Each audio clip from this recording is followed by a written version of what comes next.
Baik, selamat datang kembali di channel saya, yaitu Ilmu Komputer dan Informasi. Kali ini kita akan membahas yaitu Microsoft Office, yaitu Excel, ya. Di bagian yang ke-9 yaitu fungsi pembacaan tabel atau lookup pada Microsoft Excel. Dimana nanti untuk lookup ini ada dua, ada VLOOKUP atau vertical lookup dan ada HLOOKUP atau horizontal lookup. Oke.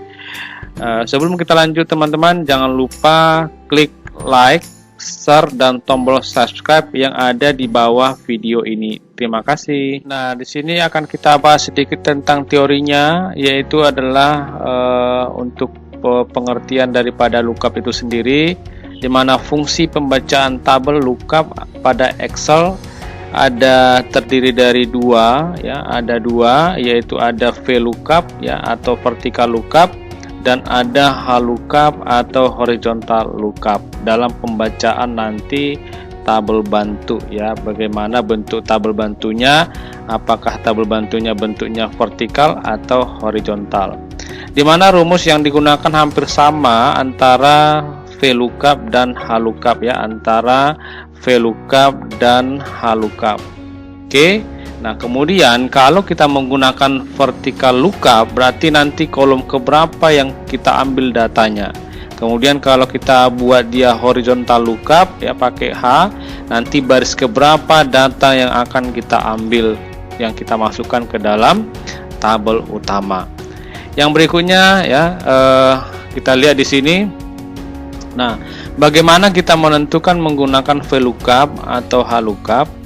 Caranya dengan melihat susunan tabel data yang akan dibaca.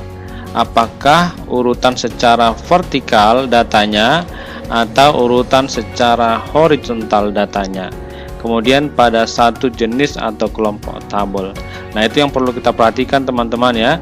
Di dalam bentuk tabel bantunya nanti apakah bentuknya horizontal atau vertikal. Nah, di sini perhatikan susunan dua tabel data di bawah. Nah, di sini ada dua tabel, ini yang pertama, ya, ini yang pertama, ini yang kedua. Nah, kemudian kita lihat ini adalah tabel yang pertama, ini tabel disusun mendatar atau horizontal. Oke. Nah, kita lihat. Nah, kenapa dikatakan di sini mendatar horizontal? Dari mana kita lihat? Nah, lihat datanya. Ini nilai, keterangan, inilah variabelnya, variabel nilai dan variabel huruf, gitu ya.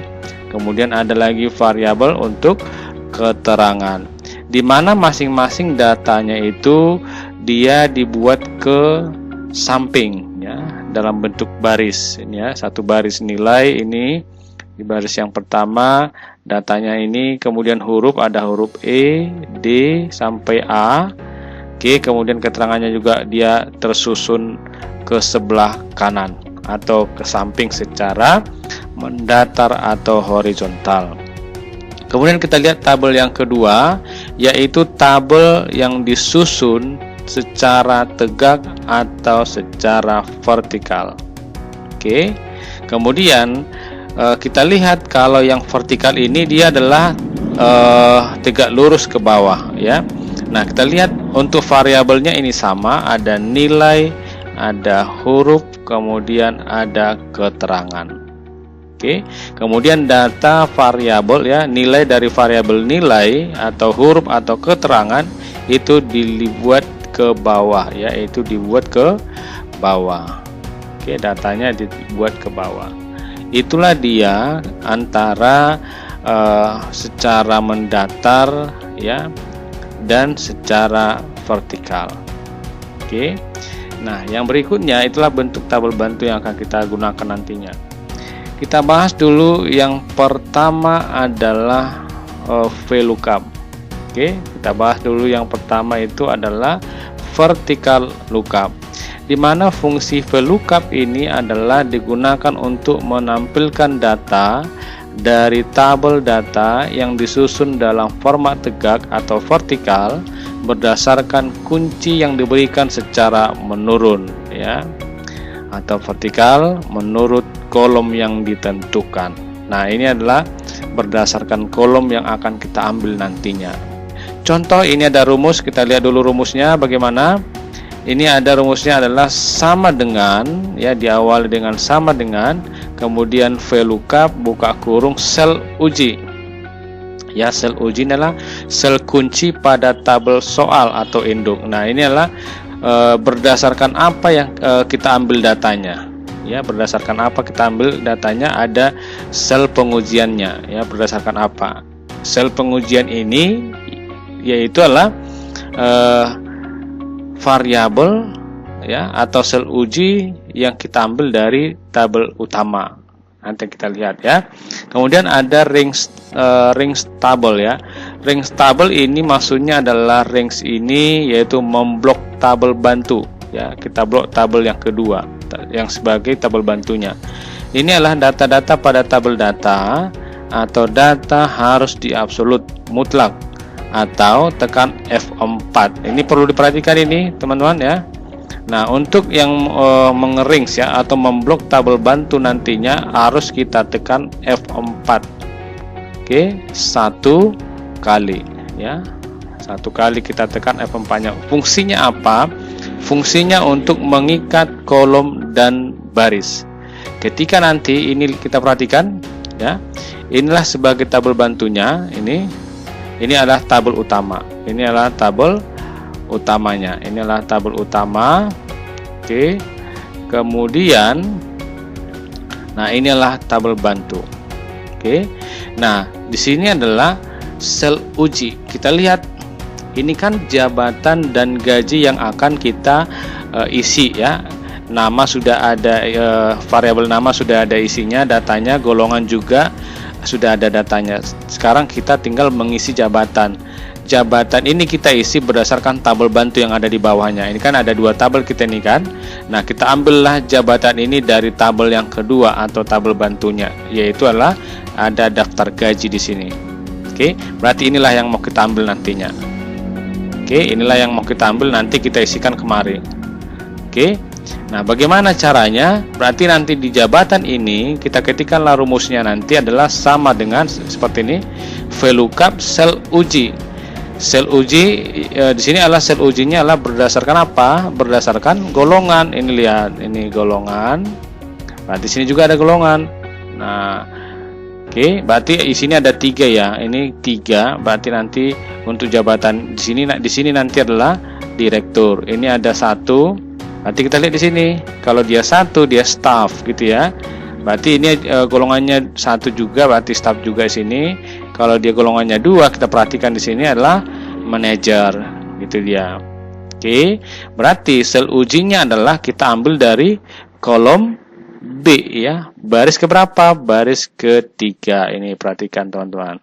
Oke, berarti di sini adalah VLOOKUP sama dengan sel ujinya nanti adalah B3. Oke, kemudian ini ada koma ya, berarti koma, range table, berarti kita bloklah nanti tabelnya ini teman-teman, tabel bantunya ini kita blok. Oke, mulai dari mana tabel bantunya ini, alamatnya dari mana? Mulai dari kolom A, perhatikan, ya ini kan kolom A ini ya, baris 10 ini, ya kolom A baris 10 berarti A10 ya, A10, oke. Titik 2 sampai mana tabel bantunya ya, sampai kolom C ya, kita lihat ini sampai kolom C ini gaji kan, sampai kolom C baris ke-13 ini terakhir sampai sini. Nanti untuk range table-nya, alamatnya untuk range table-nya adalah A10 titik 2 kemudian C13.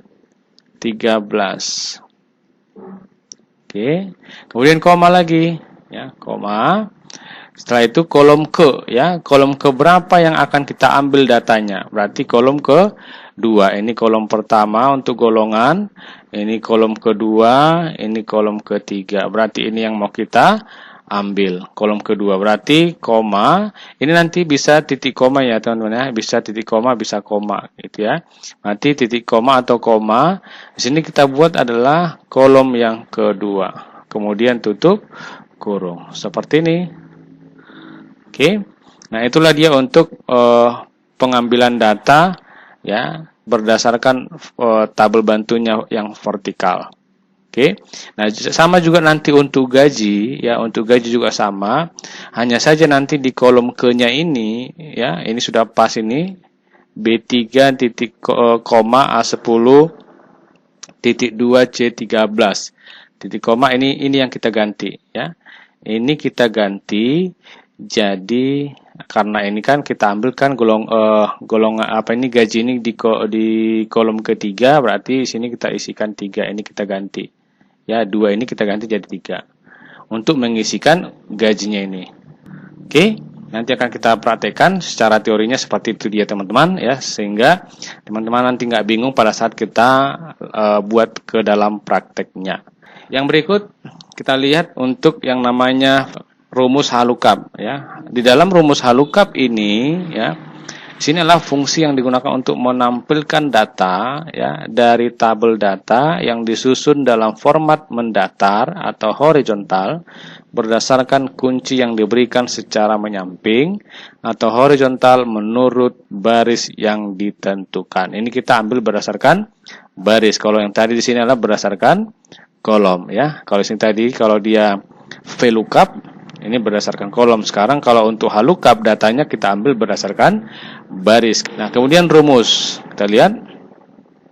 Rumusnya ada di sini sama dengan, diawali selalu dengan sama dengan halukap, kemudian buka kurung sel uji. Ini sama juga seperti yang tadi. Kita uji, kita ambil data berdasarkan sel apa gitu ya. Kemudian ring table ya, kita rings nanti tabel bantunya ini, tabel bantunya. Ini tabel utama, ini tabel yang pertama, tabel utama ya. Ini tabel bantu. Oke, ini yang tabel yang kedua. Nah, kemudian sel uji. Nah, di sini kan kita cari jabatan ya. Ini kita cari jabatan dan gaji yang masih kosong. Nah, di sini kan sudah disediakan untuk jabatan dan gaji itu sudah disediakan di dalam tabel perbandingan ya, ini sudah disediakan di tabel perbandingan gitu ya. Nah, berarti sel uji berdasarkan apa? Kita lihat di sini. Ini kan sudah ada kode ya, berarti kita ambillah nanti berdasarkan kodenya. Ini kan sudah terisi kodenya. Di sini juga sudah ada kode di tabel yang kedua gitu ya. Di sini ini kolom A ya. Ini kolom A. Ini kolom B ya. Ini kolom C. Berarti sel ujinya adalah berada di kolom A baris ke-3. Oke, berarti kolom A ya, kolom A baris ke-3.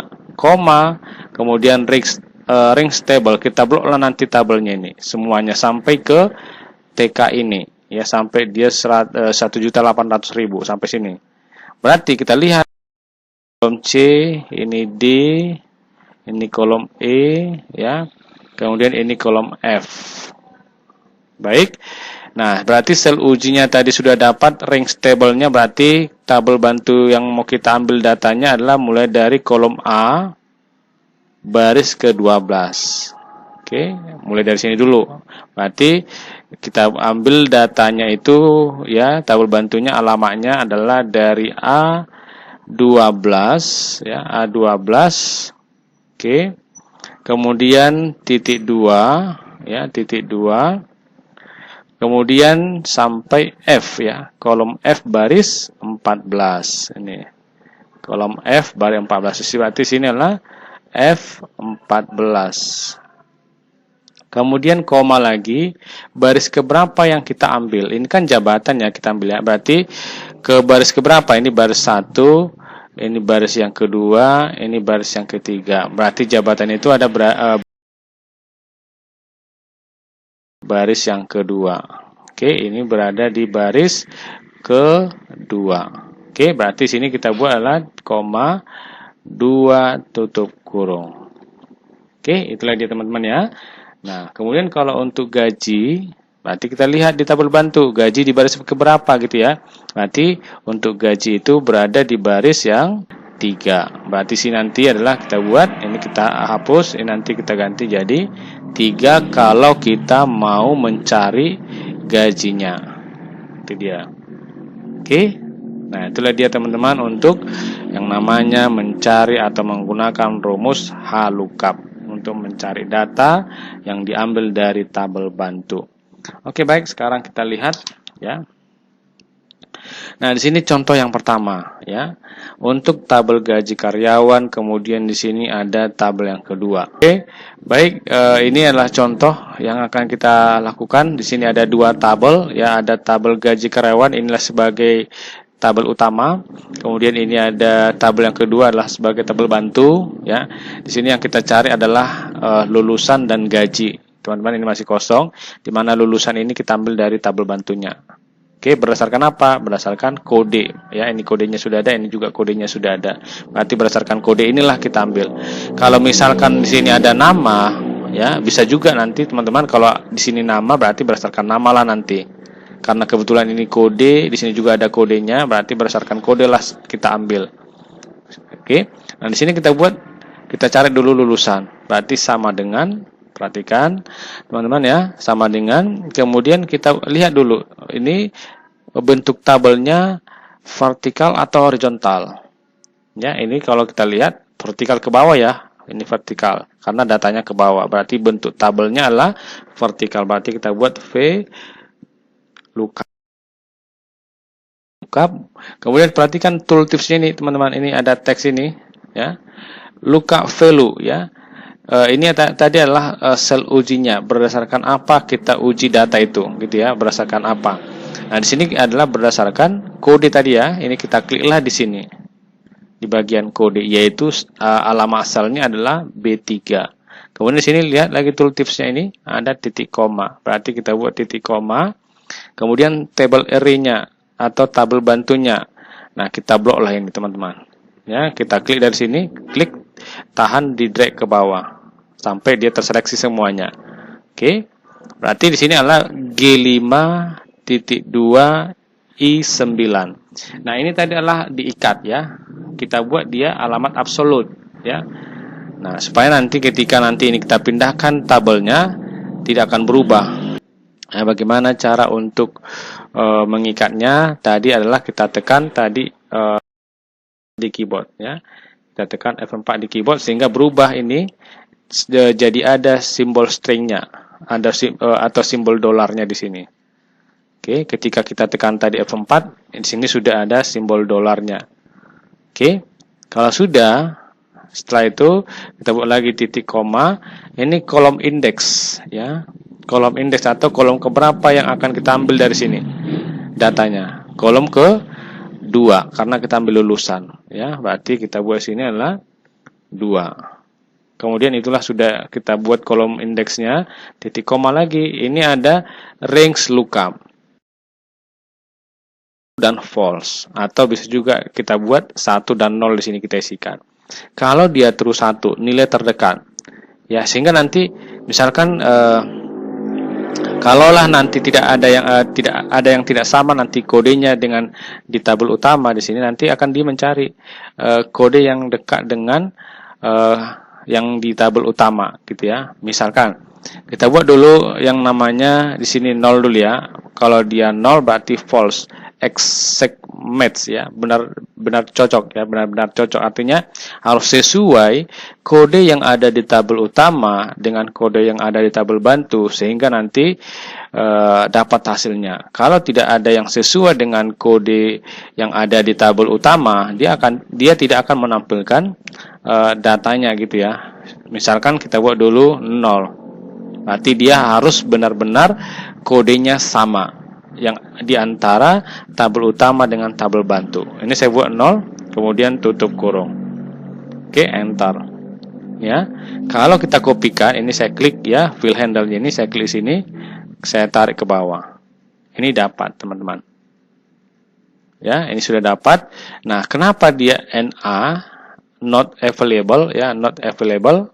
Nah, atau tidak tersedia karena di sini ini 4 ini kita lihat kode 4 di tabel bantu itu tidak ada kode 4 gitu. Oke.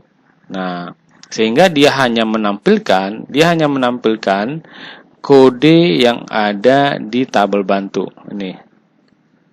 Ya kan, kodenya yang ada yang tersedia 1, 2, 3 dan 6 gitu ya.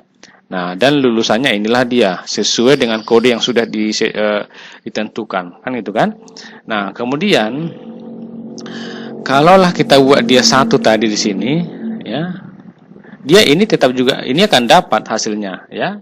NA ini dia dapat hasilnya karena dia misalkan kalau kita buat dia 1 nilai terdekat, berarti nilai yang terdekat dengan 4 ini apa? 3 kan? Nah, berarti nanti di sini ada dapat SMA. Itu contoh gini ya. Ini kita buat dulu untuk range lookupnya ini ya. Kita hapus 0 jadi 1. Berarti true, nilai terdekat ya. Kita enter. Nah, kita kopikan ke bawah. Nah, ini sehingga dia dapat SMA ya. Dia akan melihat kode yang terdekat dengan kode yang ada di tabel bantu. Oke. Nah, itulah dia untuk yang namanya contoh penggunaan vertical lookup. Oke, saya harap teman-teman jelas ya. Nanti bisa juga kalian ya diisikan di kolom komentar kira-kira apa saja yang kurang dipahami ya, supaya kalian juga bisa mempraktekannya dan bisa paham atas apa yang saya sampaikan. Yang berikut kita masuk ke contoh rumus yang kedua, yaitu adalah horizontal lookup atau HLOOKUP. Nah, di sini ada tabel smart komputer, kodenya sudah disediakan, tinggal kita mengisikan jabatannya dan gajinya apa berdasarkan tabel bantu yang sudah disediakan, yaitu tabel perbandingan. Ini ya, datanya diletakkan berdasarkan baris ya, per baris di sini. Oke, ini baris pertama, baris kedua, baris ketiga. Oke, yaitu baris pertama kode, baris kedua jabatan, baris ketiga gaji. Nah, bagaimana cara mengisikannya ini jabatan ini? Ya, ini kita hapus dulu. Nah, caranya ya, kita kliklah di jabatan.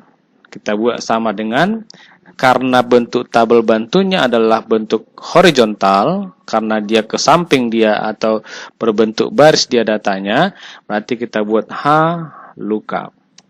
Buka kurung. Lookup value, berdasarkan apa kita cari datanya? Berdasarkan variabel kode, ya kan? Ini karena kebetulan hanya kode yang ada terisi di sini. Oke. Nah, kalau sudah kita buat di sini lookup value-nya, kita kliklah yang namanya di A3.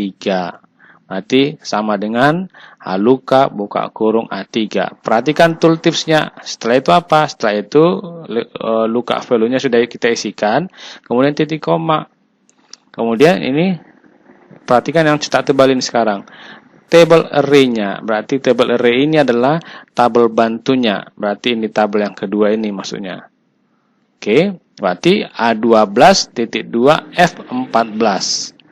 Nah, ini bedakan dulu ya. Ini jangan dulu kita buat alamat absolut. Tadi kita tekan tadi F4 ya. Nah, kita bedakan nanti kalau menggunakan alamat absolut, menekan F4 dengan yang tidak, bagaimana hasilnya. Oke, ini tidak saya tekan dulu. Tidak saya tekan dulu F4-nya. Kemudian, kalau sudah titik koma. Oke. Row index, jabatan itu ada di baris keberapa? Ini kan ada row ya, kalau row itu adalah tadi call ya, call index berarti kolom yang kita ambil, ini baris yang mau kita ambil, ada row. Berarti barisnya adalah, ini baris pertama, baris kedua, berarti jabatan yang mau kita ambil. Oke, berarti di baris yang kedua, baru titik koma. Berarti pencarian data, apakah dia mencari data yang mendekati atau yang benar-benar tepat kodenya dengan yang ada di tabel utama. Oke, berarti kita pilihlah di sini adalah 0 atau false. Oke, kalau sudah tutup kurung, enter. Ini perhatikan, ini kode yang BB, benar nggak dia Big Boss? Ini kita lihat, kode BB adalah jabatannya Big Boss. Kita kopikan ke bawah. Lihat. Oke. Ini NA. Kenapa dia NA? Karena sudah lari alamatnya ini. Makanya tadi adalah di awal untuk yang contoh yang pertama tadi itu diperintahkan adalah untuk mengikat atau mengubah alamatnya ini menjadi alamat absolut. Artinya kolom dan baris itu diikat supaya tidak lari alamatnya. Oke. Nah, coba kalau kita ikat di sini ya. Tadi sini kita double klik sini yang sudah dapat ini. Nah, ini tadi kan sudah lari dia ya. Kalau kita lihat sini double klik sini, not available, tidak sesuai. Nah, ini sudah yang di bloknya sudah mulai dari sini, mulai dari jabatan sampai ke bawah. Nah, ketika nanti kita double klik lagi sini, ini berubah lagi posisinya. Ini makin ke bawah lagi, makin ke bawah. Ini saya double klik lagi, makin ke bawah. Malah di luar dari tabel bantu, sehingga tidak dapat. Nah, makanya di sini kalian ini ya, waktu kita blok tadi sini jangan lupa ini di absolutkan. Tekan tadi adalah F4. Oke. Ini F4 ya. Sehingga nanti pastikan di situ ada simbol dolar ya. String A, string 12, string F, string 14 seperti ini. Biasanya kalau sudah diblok tadi tabel bantunya, baru tekan F4 nanti otomatis nanti berubah seperti ini. Oke. Nah, kalau sudah kita enter. Nah, ini Big Boss sudah dapat, kita blok ke bawah. Nah, gitu ya teman-teman ya. Kalau sudah kita absolutkan, kemanapun posisi tabel ini kita pindahkan, Ctrl X misalkan, saya cut ya, pun kemari, Ctrl V, itu tidak akan tidak akan berubah nilainya ya, atau tidak error gitu ya. Nah, tetap dia dapat hasilnya. Oke. Nah, itulah dia untuk fungsi dari alamat absolut itu tadi ya. Untuk fungsi alamat absolut. Nah, untuk gaji kita buat lagi sama dengan kita buat di situ adalah horizontal lookup ya. Buka kurung. Ini kita ambil ya berdasarkan variabel kode ya sebagai field kuncinya. Kemudian titik koma, tabel array-nya kita blok ini ya, kita blok semuanya ya, klik tarik sampai sini. Kalau sudah sampai sini di blok dan sudah terblok semuanya, nah ini kan sudah otomatis ya A12.2 F14. Nah ini kita ubah alamatnya ini sampai ada nanti tanda dolar atau string. Nah kalau sudah kita blok berarti tekan F4 satu kali. Kalau sudah, ini akan berubah nanti alamatnya jadi ada simbol string. Kalau sudah titik koma, baris yang keberapa yang mau kita ambil? Ini kan gaji ya yang kita ambil ya. Berarti 1, 2, 3. Berarti di baris ketiga. Berarti kita buat 3, titik koma. Kemudian pencarian datanya apakah data yang mendekati atau yang benar-benar sesuai dengan antara tabel utama dengan tabel bantu. Berarti kita ambillah di sini untuk pencariannya adalah exact match atau tepat sekali. Atau di sini kita pilih false, bisa juga ya. Kemudian tutup kurung baru enter. Ini sudah dapat. Kalau kita lihat untuk yang berkode BB itu gajinya adalah kurang lebih di sini ada 5 miliar ya. Nah, ini kita kopikan sampai ke bawah. Oke. Nah, baik, itulah dia untuk penggunaan fungsi atau rumus VLOOKUP dan HLOOKUP ya. Dalam hal untuk mengisi data atau mencari data ya. Menggunakan tabel bantu ya. Tidak selamanya kita menggunakan hanya satu tabel saja. Oke. Oke, baik, terima kasih. Jangan lupa klik like, share, dan subscribe ya untuk mendapatkan tutorial-tutorial yang selanjutnya, teman-teman. Oke, semoga bermanfaat dan semoga paham atas apa yang saya sampaikan. Oke, terima kasih.